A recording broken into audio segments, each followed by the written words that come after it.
Como parte de un trabajo universitario, se nos solicitó hacer un análisis estadístico de un artículo científico, el cual yo elegí monocitos proinflamatorios en pacientes con diabetes mellitus tipo 2 con y sin enfermedad periodontal. Pero primero vamos a explicar qué es la enfermedad periodontal. Acá tenemos una boca sana y del otro lado tenemos una boca con enfermedad periodontal posiblemente severa.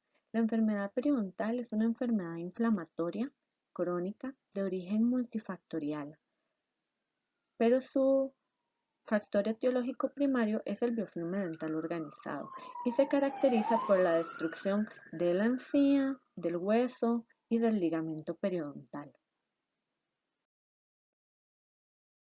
Ahora, su correlación con la diabetes es porque la diabetes se considera un factor que modifica y contribuye a la severidad y progresión de la enfermedad periodontal, como por ejemplo, los diabéticos tienen 4 veces más de riesgo de desarrollar periodontitis.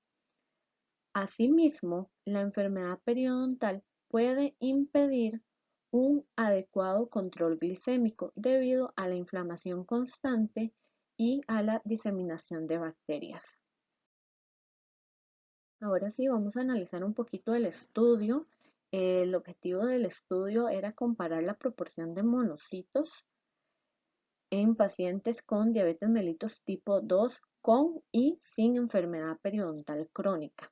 Entonces tenemos una muestra de 60 individuos entre los 45 y 55 años. Ellos excluyeron estos pacientes con estas características y hicieron 4 grupos, cada uno con 15 personas.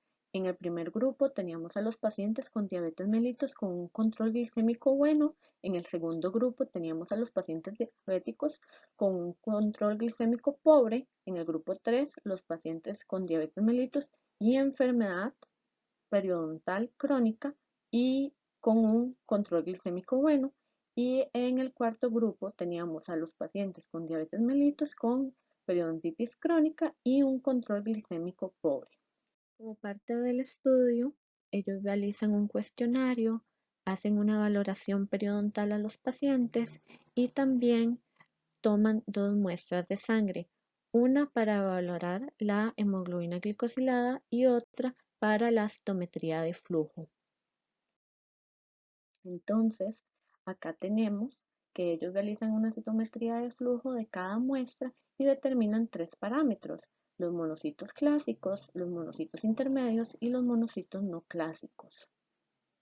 En el estudio nos indican que ellos realizaron una prueba Shapiro, un ANOVA de una vía y una prueba post-hoc-Tukey.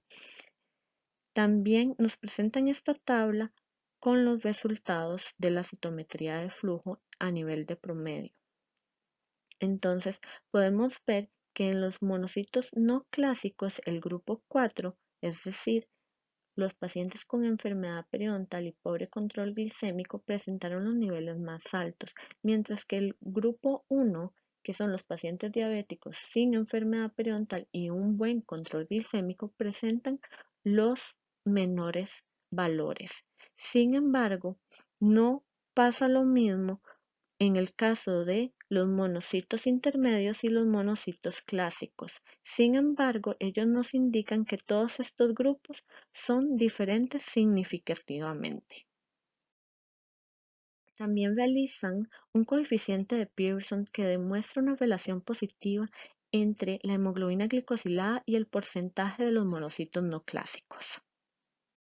Vamos a ver que entre las debilidades del estudio, ellos tienen una muestra pequeña. ¿Es representativa? Posiblemente no. Sin embargo, tenemos que considerar que ellos utilizaron criterios de exclusión muy rígidos y conseguir individuos con enfermedad periodontal que no tengan otros factores de riesgo como hipertensión arterial o que no sean fumadores es muy complicado. También los datos más importantes ellos nos los reportan en una tabla que es difícil de comprender y no nos da todas las cosas que podríamos ver como si lo podríamos hacer en un gráfico. En este caso yo recomendaría hacer un box plot para ver valores atípicos, simetrías. Entonces yo en R hice uno, obviamente tomé los valores de, del promedio que ellos nos daban, o sea, esto no es representativo, es meramente ilustrativo, en donde podemos ver de una mejor forma los resultados y podemos entrever algo que a mí me preocupa un poco porque realmente es como la selección de los resultados que está haciendo un grupo de investigadores.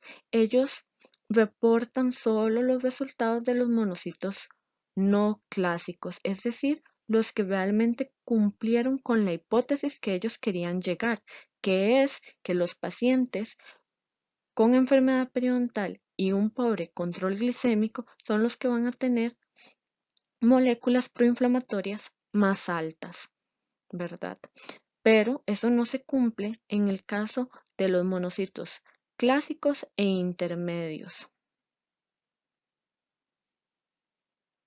Entre las fortalezas del estudio tenemos que destacar que ellos realizaron un buen diseño experimental, excluyeron pacientes con condiciones que podían contribuir a un incremento de sustancias proinflamatorias, como por ejemplo el embarazo o el fumado. Luego realizaron un diseño estadístico adecuado, hicieron una prueba Shapiro, un ANOVA, reportaron los resultados Tukey y hicieron el coeficiente de Pearson. Y este estudio cumple con el objetivo de contribuir al entendimiento de la enfermedad periodontal y su relación bilateral con la diabetes mellitus tipo 2. Bueno, acá están las referencias. A nivel de conclusión, quiero decir que la bioinformática en estos momentos está contribuyendo a entender lo que realmente es la enfermedad periodontal y su relación con con otros sistemas del cuerpo.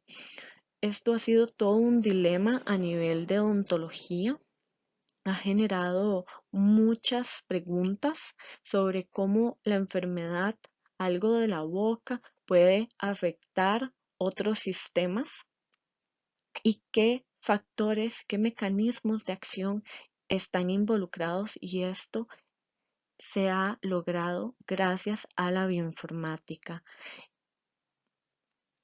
Entonces, bueno, eso sería. Muchísimas gracias.